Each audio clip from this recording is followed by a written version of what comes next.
Hey, do you play in bands? I did for the longest time. And I wish that I knew that DistroKid was a thing. I don't even think it existed back then.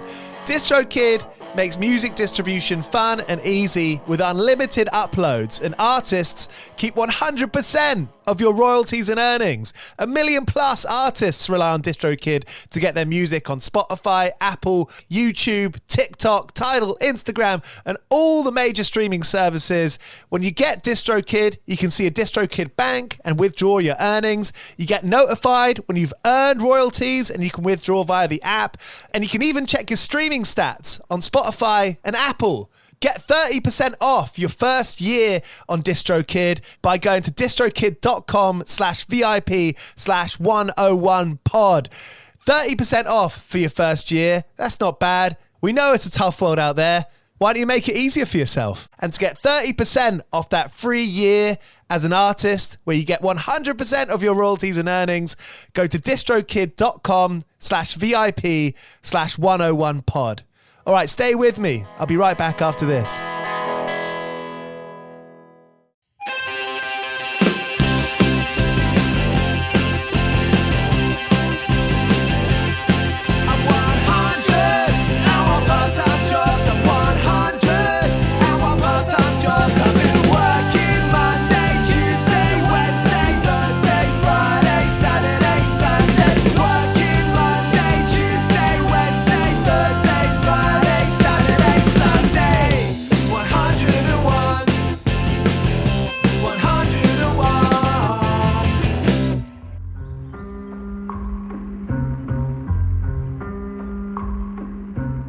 Hello, you're listening to 101 Part-Time Jobs with me, Giles Bidder. It's where we hear from bands and artists about everything that goes on behind the music, behind the live performances and touring. On today's episode, we hear from Rosie Lowe, now on their 4th album, including 2021's Sun, made with Duval Timothy. Rosie's new album, Lover Other, is an amazing exploration of beats and melodies, and Rosie's voice is unbelievable. It's really beautiful, this record. 15 tracks. It's a trip around the sun. It's perfect for this time of year when the seasons are changing. It's out now, and Rosie and her band will be playing at the ICA, the Institute of Contemporary Arts here in London, at the end of the month, which, by all accounts, seems to have sold out. So here's Rosie, my neighbour, who I went round this morning and knocked on at 8:45. We went to the waiting room, our favourite local coffee shop, for some of their filter coffee. Back to hers before the band was practicing for the day. And here's our chat. If you like it, make sure you subscribe. We put out 2 episodes every week with interesting and exciting artists. And we'd love to have you along for it. And if you're able to leave 5 stars wherever you're listening to this, on Spotify or Apple, that would be much appreciated. Cheers. 101 part-time jobs. And maybe that's a good place to start with writing music. Yeah. Because it's time, right?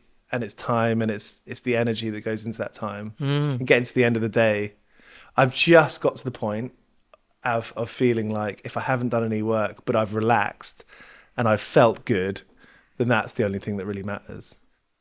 But you still feel a bit like, oh, I still could have done some shit. Yeah, I'm like an incessant list maker.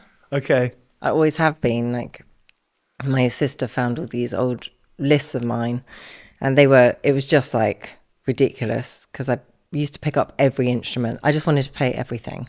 I was like too keen to play everything, and I think it's one of the mistakes I probably made, is just by picking up too much and not just concentrating on one or two. But the list is like, have a bath, brush my hair, practice piano, practice singing, call Nicole, practice violin, practice flute, like maths homework, whatever. It was just like so long. And I was supposed to do it all after school. It's just like, yeah, it was never going to happen. But I think I'm getting closer to where you are with that, of like just feeling good. And having a child makes you really lean into that. Because sometimes some days nothing happens other than you being with your child, like, and it has to be okay, you know. You watch the thing. You're like, you're okay. You're safe. Yeah. Right now, my job's done. Yeah, exactly. Like, and hopefully you've engaged with them and been present, and that's the best. So that is like definitely helped. That's the best you can kind of hope for. But do you feel more of an adult now that you've got a kid? I feel like I've kind of been an adult since I was a child. I was youngest of 6. I always wanted, I always kind of wanted to be older, and I've never really felt like that feeling of like, what? I'm an adult. I feel like I've always kind of probably felt older than I am in a sense, but I think it actually makes me feel less, like, more in touch with my child self having a kid, because I'm usually on my hands and knees crawling around with him and like being really silly and like I'm like playing hide and seek and stuff, and seeing like the world through his eyes and just like the things that he's in awe of and being like, oh yeah, that's pretty cool, like the texture of that wall, wow, wouldn't have noticed that otherwise. So it's like, I don't know. Yeah. Do you feel like you didn't get much of that when you were a kid, because you always wanted to be older, so maybe you didn't have that moment of like enjoying being a child? Yeah, I think I grew up too fast, or quite fast. And I don't, I mean, I'm sure I probably had that when I was really young, but not consciously. I don't really consciously remember being a child. And then I started singing in, my dad is a musician and plays around Devon in jazz bands and stuff. And I used to start singing with him and with their band at the age of like 10, 11. And then from like 12, I was doing it every weekend, like gigs. So I also didn't have the weekends with my friends in many ways. Mm-hmm. And I had a job cleaning a B&B at that point as well. They put you to work early. Yeah. My dad did. My dad was really particular about anything you need, I'll get you. Anything you want, you earn it yourself. Okay.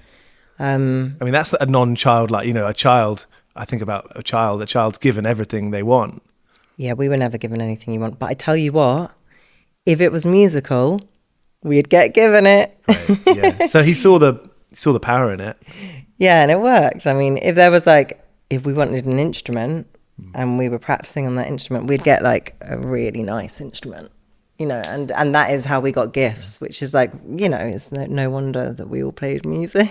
Where were you playing then? Because I spent some time in Devon and doing these interviews and speaking to musicians from around the UK, and the general feeling is, if you're playing in a bar or a pub or even an actual music venue, like a music venue, is that people have this general sense of why are you here? Don't really care. Oh, you're just another musician. And I think I think that's a very British thing.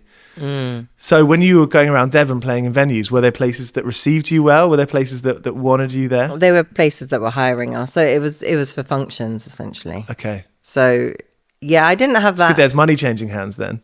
Yeah, I saved up a lot of money from that time in my life. Like, it honestly kept me going at university at points. And also I was going down every weekend from London, driving down to Devon on, a Friday morning, doing a gig on the Friday, Saturday. I'd also be doing the PA. So that was when you were at uni? Money. Yeah, I was doing that then as well. So it went all the way through till I was at uni. Yeah. These are just covers, like cover songs and stuff. Pays well, doesn't it? By the time I was at uni, and I upped my cost for getting down there and doing it all and all of that. Yeah, it paid really, really well, much more than I earn now, ironically. And it was really good practice as well. But it was kind of crazy. And then I'd stay till 4 a.m. with the PA, and then drive back and swap cars, and then drive back to London again and go back to uni on Monday. It's just like a bit wild thinking about it. I couldn't do it now. Those all-night drives. I've got some really kind of edgy memories of falling asleep on the road, and like just not being able to keep my eyes open long enough to actually see a lay-by to pull into, like nightmare stuff, like awful. So now I don't really drive at night. It's really scared me, actually. Because driving down to Devon, you've either got the A road route, which is a bit dodgy because it's twisty and turny, or you've got the motorway route, which is potentially too boring. So you switch off. I've got to take the A road. I can't do the motorway. Because it's too boring. It's just too boring. Even in the day, I'll probably fall asleep on the motorway. I do blame my parents because apparently when they used to want to get us to sleep when we were younger, they'd take us for a drive.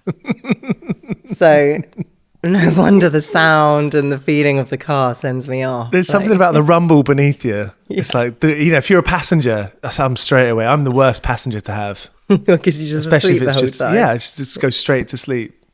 And then it's interesting because you get that thing where just as you turn off, you suddenly wake up when you're at the destination because you notice that you're going a bit slower. Yeah.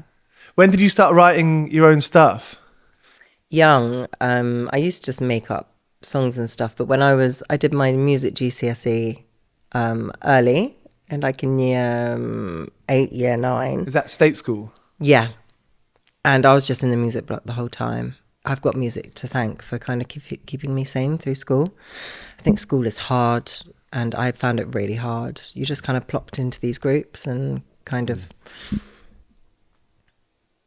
it's mean, it's just like a hard environment. But music meant that I had like a separation from that, and also had like some kind of separate crews that just like music kind of tied us together. So I was in the music block a lot, and it was just like all I ever wanted to do when I was at school, really. So I did my music GCSE early, and then I wrote a few songs for my music GCSE, and a guy came in called Julian Marshall to kind of do a talk or something, and he heard my songs, and then he was a music manager, and then he started managing me as a writer at that point. At age 16? 14. Wow. And then I went over to America to do some writing with pop writers, and I was coming up to London quite a lot to do, writing with kind of older, kind of quite, well-known pop writers. So I was it was incredible because I was learning kind of pop writing in that way.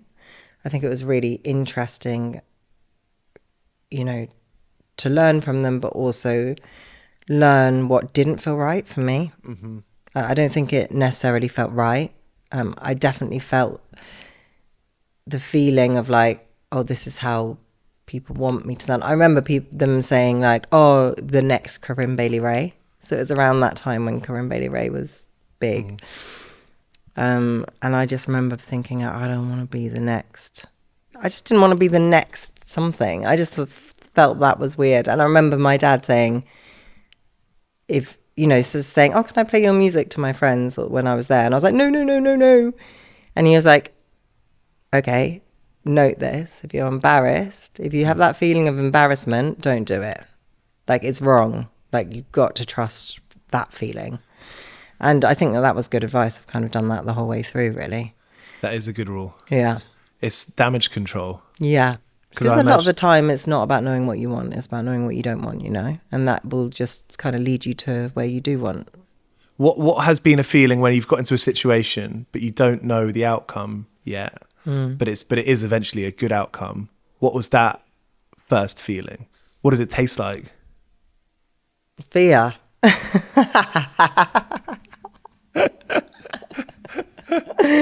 Oh God, I don't know. I tell you what, I'm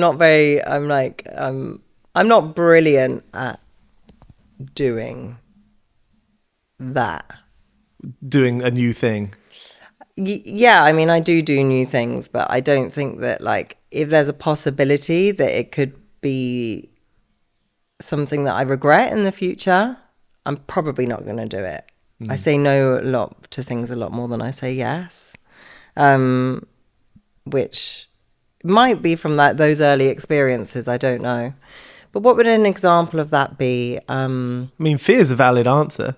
Yeah, I think the fear is probably at the heart of a lot of those feelings, and sometimes they end up being good. And I don't think that it means that the fear's less the second time round for me, really. the idea of embarrassment is an awful thing to me. It's painful, isn't it? Yeah. But making music is by virtue, it can be embarrassing. I don't find that part embarrassing at all. Not even when you were a teenager. No. The first songs that you knew, okay, these are my first songs. This is the first thing that comes. You didn't feel embarrassment. No, I never feel embarrassment about writing. Great. Because I don't write with other people in mind.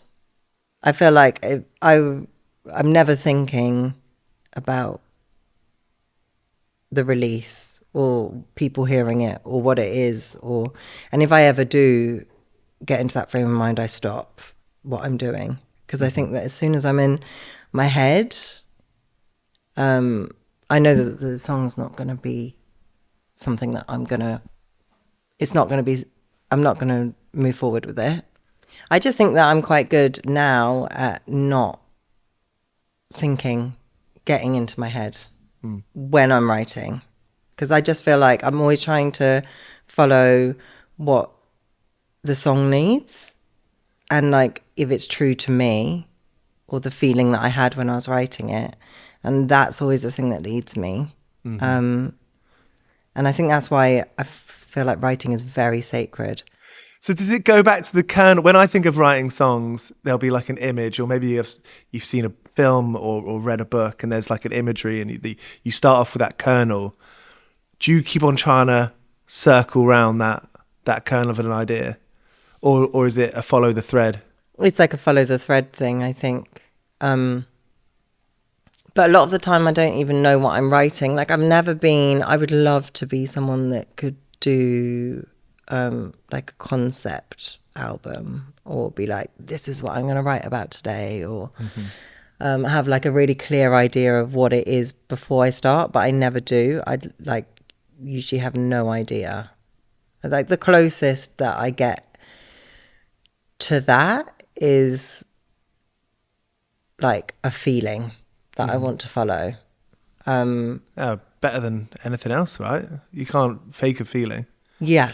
And that's always where I'm kind of led. Or like, you know, I'd love to reharmonize something that already exists. Like I set myself for this album anyway, I had like a A4 piece of paper of just kind of limitations that I wanted to try. Okay. What was on there?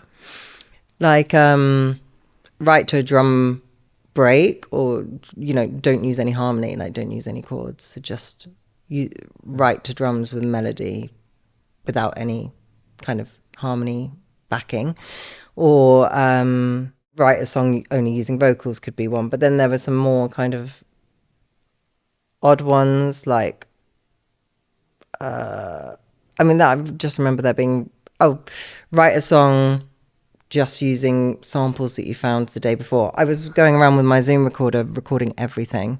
Out here? No, in Spain. I wrote most of it.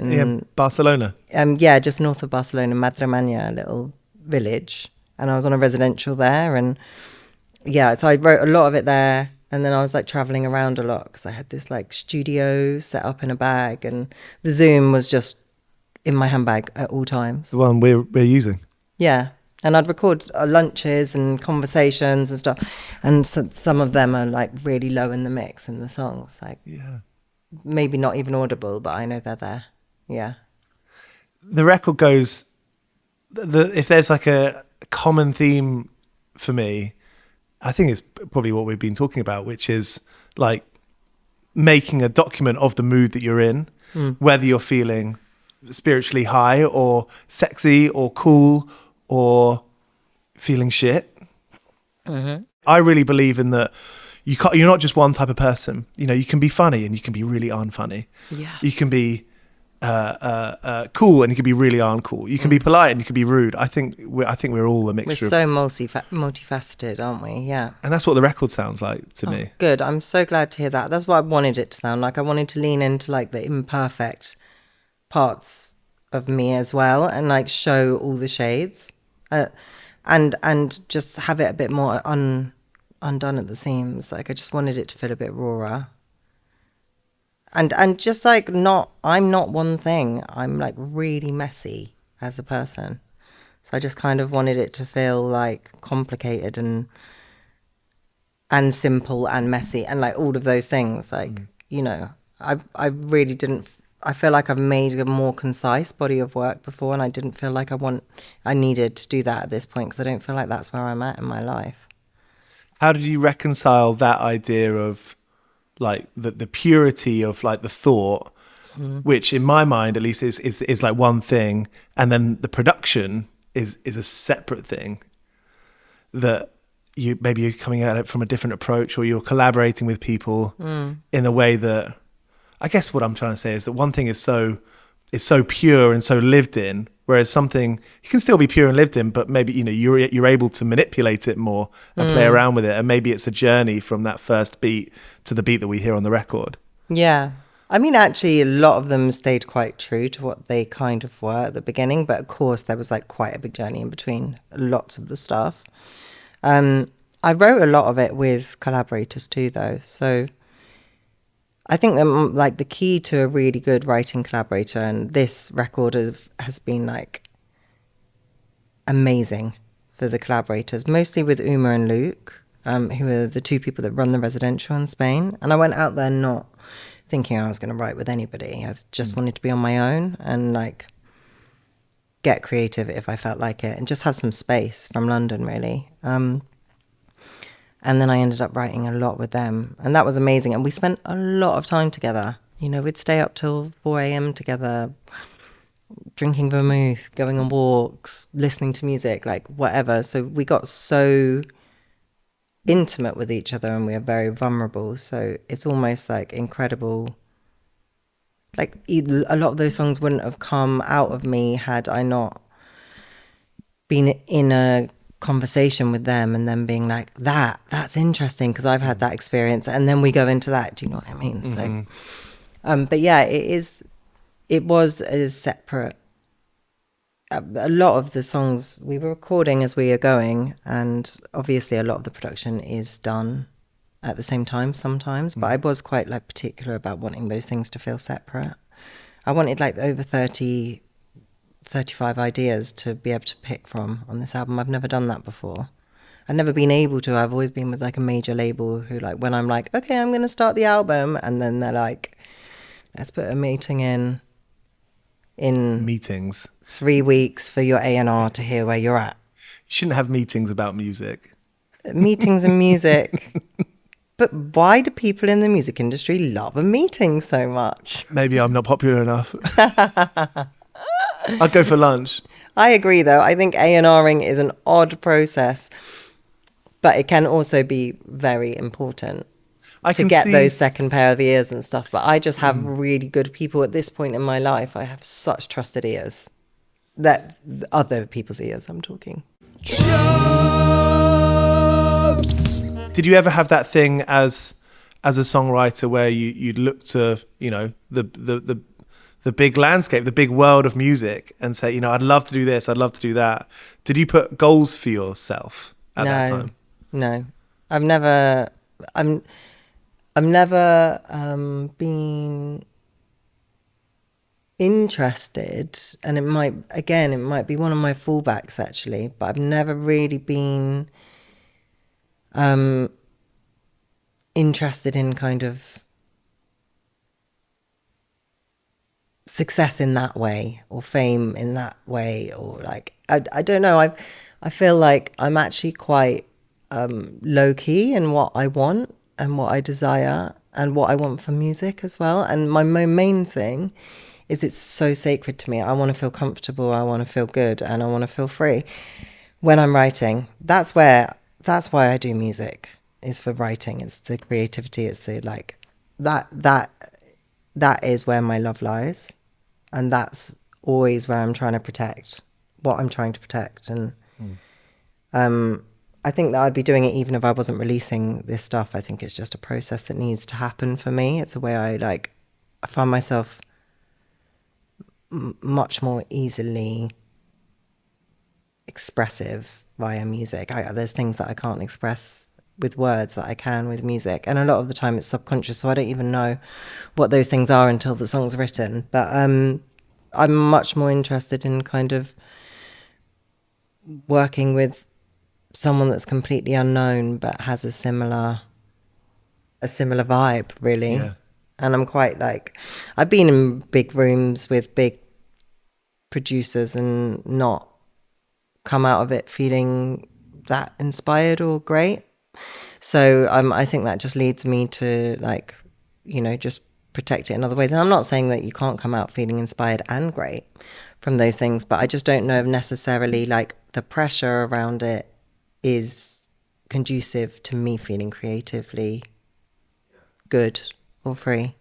That traditional aspect of so many musicians or artists that, start off being like, okay, I want to do this, I want to do that. And drawing big sweeps by saying this, but I think most people probably look at artists that they like, big artists that they want to do, and maybe they want to support them on tour, or maybe they want to do that festival, for example. I feel like sometimes that could be directly at odds with actually what's inside of you. Yeah, I think there's like, I've always said, and I really, remind myself of it very often, like, be careful what you wish for. I do think that like success is different for every person, right?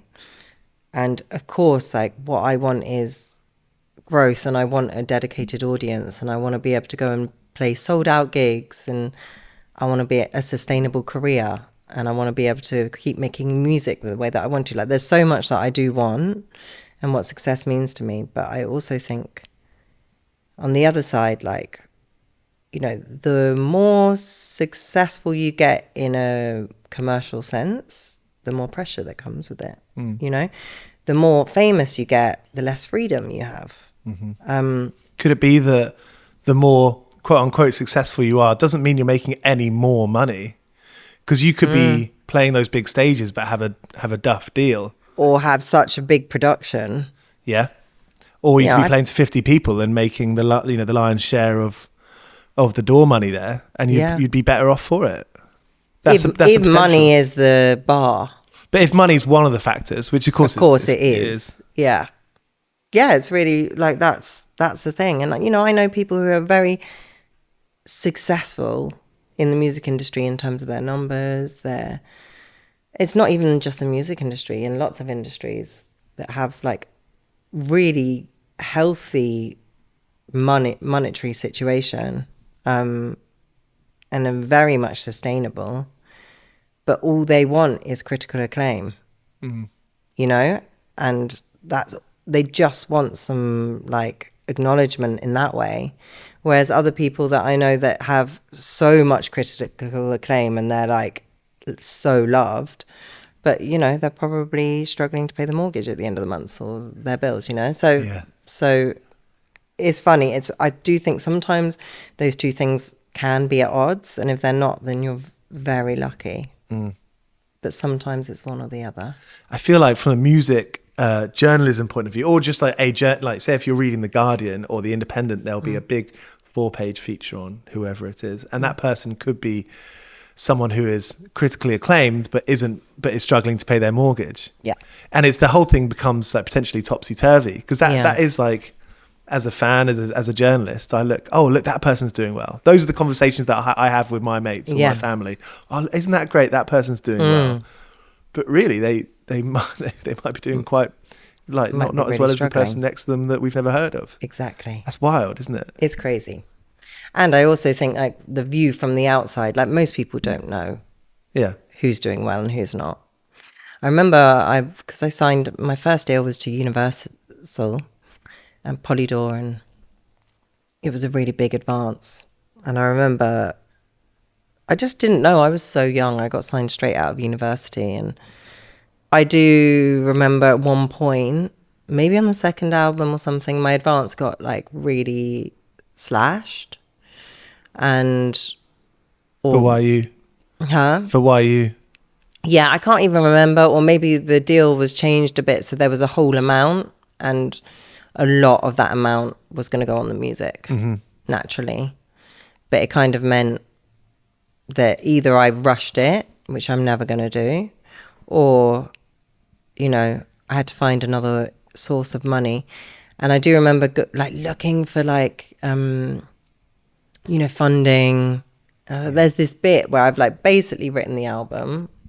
It's nearly there, but what do I do between now and campaign? I can't, like, what's the point in getting a job for 4 months? Yeah. Like, this is really tricky area, blah, blah, blah.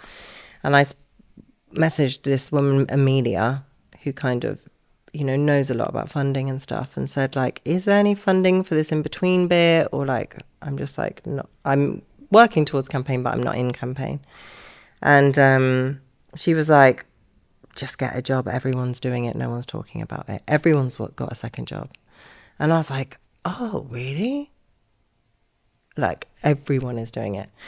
It was like a bit of a wake-up call for me, because I was like, someone's just told me to go get a job. That's like,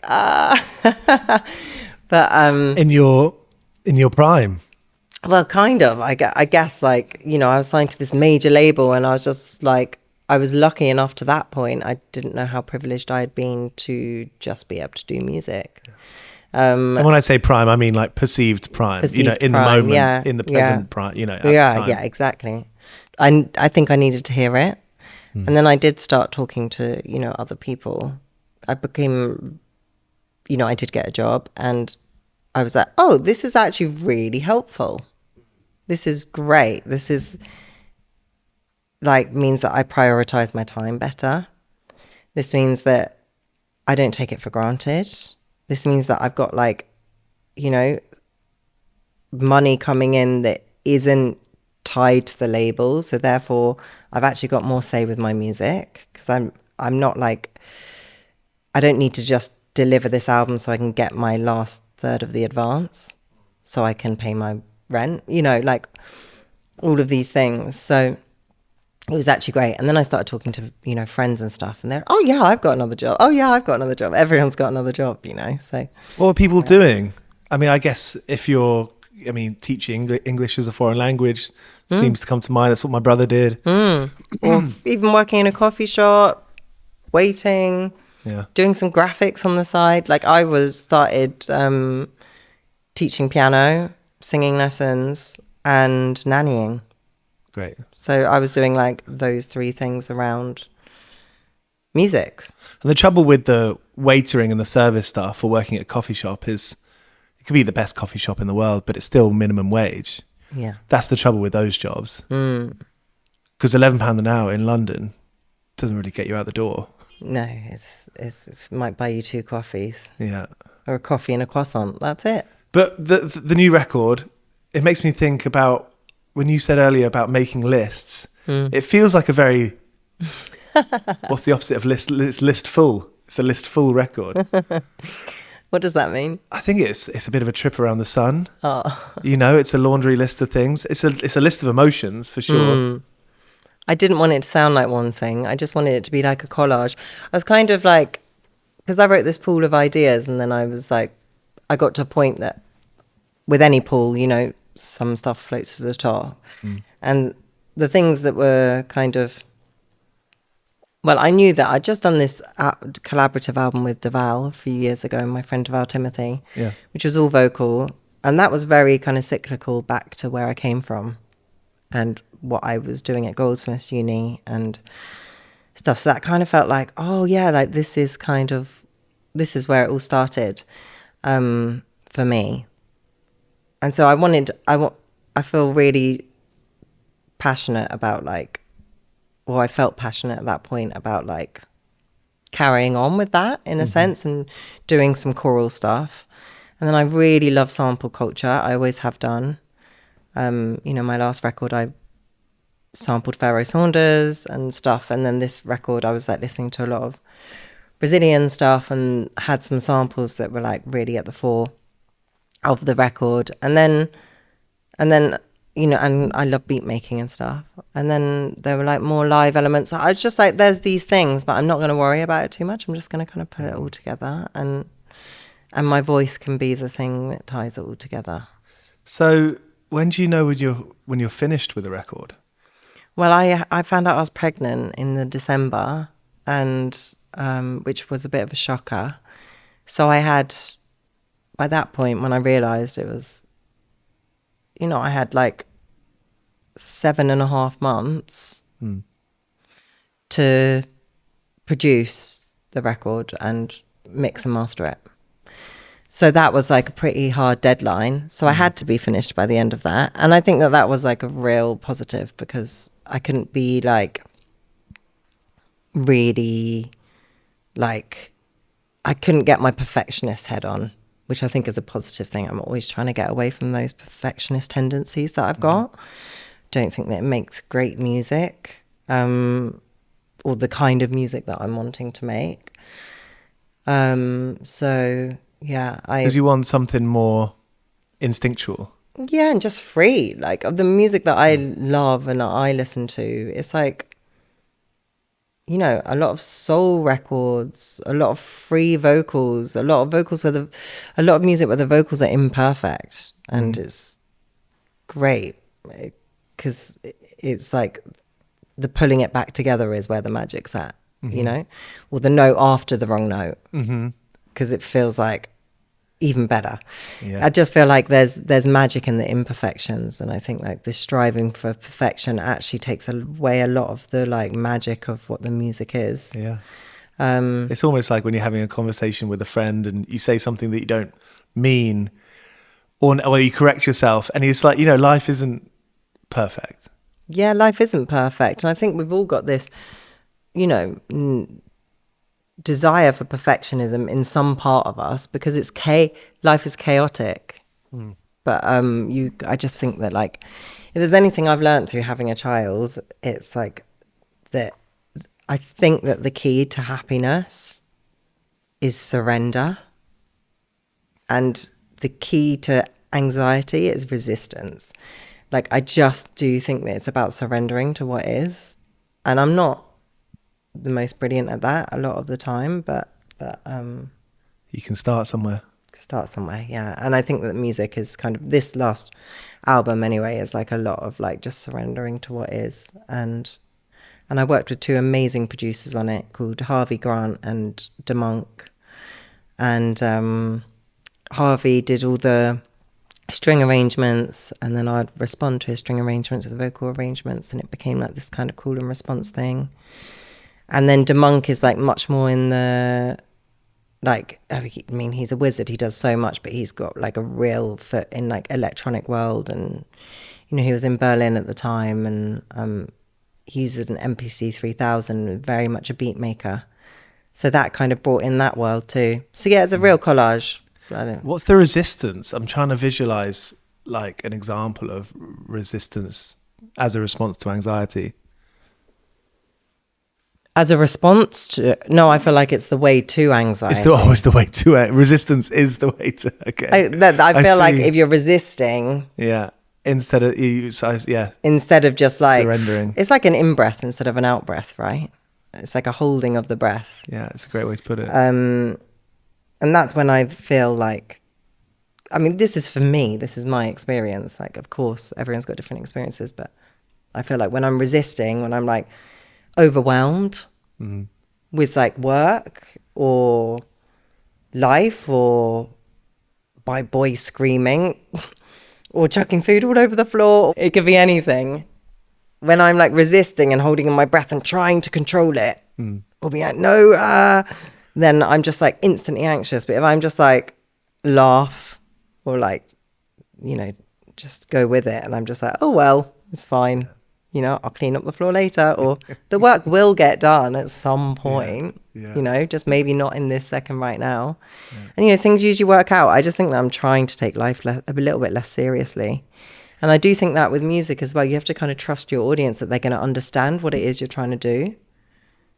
You know, like I definitely had points that I was like, is this a bit like disparate, or is it a bit far reaching to do this and then this? But I think that like I just kind of was like, I think that my audience will get it, because I am in all of these things, and it's not like nothing I've done here is like totally like new. I've touched on all of it before. I think now is an interesting time for people, for music fans, you know, for music fans, because there is so much out there and people's tastes range. And I don't think you can go too far. Yeah. Out. I don't think you can push the boat too far out. Yeah. I don't think like now's a great time to do that. Yeah.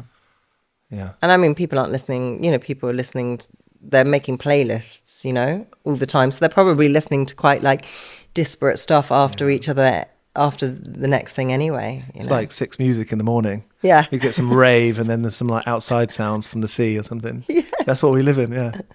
Your band's coming to pick you up soon. We rehearse here. You're going to rehearse in here? We rehearse in here, yeah. No way. How many of you? What's the setup? So we turned this into a synth MPC dream. Yeah. The kitchen top. That's a good marble top. Yeah. And then over here we set loads of keyboard stands with more synth. You got the stage? Huh? That's like the stage at the Palm Tree in Bethnal Green. Yeah. That's bigger than the stage there, actually. It's bigger than most stages, that. I know, it's probably bigger than the ICA, which we're rehearsing for. And then I'm over there by the desk, and it's a big situation. And the problem is that I pick up my son, Donnie, at 5, and then have to keep him out the house, basically, on the evenings that we rehearse. If we've got a rehearsal the next day, if we're keeping set up, because it's a lot of very expensive, rare synths. And he's a very interested 1-year-old. Where does he go? So I'll probably take him to soft play, and then I'll probably take him to the Vietnamese for some pho. We are more than happy to look after Donnie. You are so sweet. If you ever need a backup. That's so sweet. Thank you. Yeah, of course. That's very kind. And then I'll bring him here for a shower and then probably lock us in the room, and no doubt he'll get out. He's a bit wild at the moment. So. Hey, thanks so much for having me. Thanks for the talk. Thank you. That's really nice. We've talked. I like our conversations sort of as we're going somewhere. Yeah. Those, en route those en route conversations. Yeah. I love having nice neighbours. It's all about that. This is the first time I've had neighbours that I know. Really? And like, probably since village life when I was a kid. Deptford's got such a community, doesn't it? Like more than anywhere else I've lived. Including Devon, I would say. But also, like, more than anywhere else in London that I've been. I know all my neighbours, and I do know that, like, if someone was outside trying to break in, yeah, like, I know that, like, the neighbours have got us, and vice versa as well. Like, we're quite, it's just I love it. Just to finish with, I got one question, and maybe it's a bit of an on-the-spot question, and maybe you don't like questions like this, which is absolutely fine. That's fine. What's one thing that you do that goes some way in explaining your personality? So when you were younger, it was writing lists. What's something you do now that illustrates your character? I am a voice noter. Which is going to be like tick annoying person to some people listening. I'm usually on the move. I'm rarely still. So it's annoying the people on the street or the tube or the bus that you're on. Yeah, probably. But I kind of don't give a shit.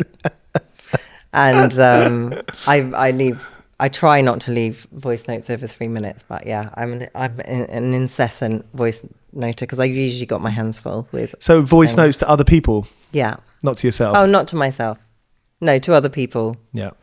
And I know that there's a thing of like, oh, that's just like the most annoying thing ever. But I think it's one of the most wonderful inventions since the letter. Because I hate texting. I don't sit still enough longer to text people back. And it's just like, it goes back to the list making. That really stresses me out because I don't have time. I'm always got this thing in the back of my head. I must get back to that person. I must get back to that person.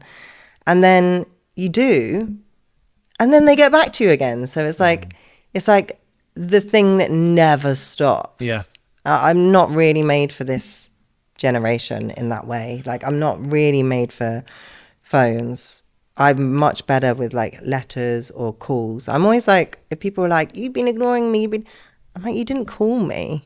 Call me, I'll answer. Like, text me, and I probably won't get back to you for a few weeks. So much can be lost through a text. And also, I can't tell you how much I start writing a message, send a bit of it, and then don't finish. Yeah. So it's always these like, halts. Does it feel like it should be a conclusive thing, but like you say, it never is, because Yeah. it usually warrants a reply. Yeah. You want to sort of draw a line under it, and maybe that's what a letter does, is when you send a letter, there's a beginning, a middle and an end. Yeah. And then on to the next one. Yeah. When you send a letter, maybe you want one in reply, but it doesn't feel like you're waiting for the next one in response. No, and I feel like it's more of an art form, isn't it? I love writing letters. I still do. Who do you write to? Well, now I've got a son.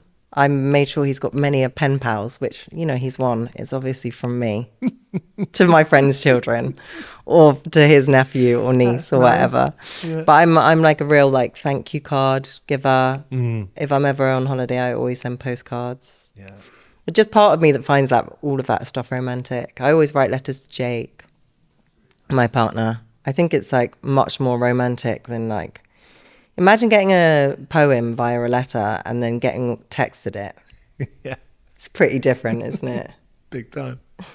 Or someone can write a song about you. I'm still waiting for my husband to write a song about me. So you learn an instrument? Does he play? No. So maybe we should get him a keyboard. Well, he's got a piano right there. Yeah, he's got no excuse, does he? I did start teaching him, but I had to stop because his swearing was out of this world. So there was Rosie Lowe here on 101 Part-Time Jobs, an early morning coffee-fueled chat. I hope you enjoyed that. If you did, make sure you subscribe to 101 Part-Time Jobs wherever you're listening to this, on Spotify or Apple. It'd be great to have you along. Cheers for listening, and see you again next week when we'll have episodes with Blossoms, Katie J. Pearson and Bristol's Lice. 101 Part-Time Jobs is hosted by Giles Bidder and produced by me, Olivia Swash. This has been a Mighty Moon Media production.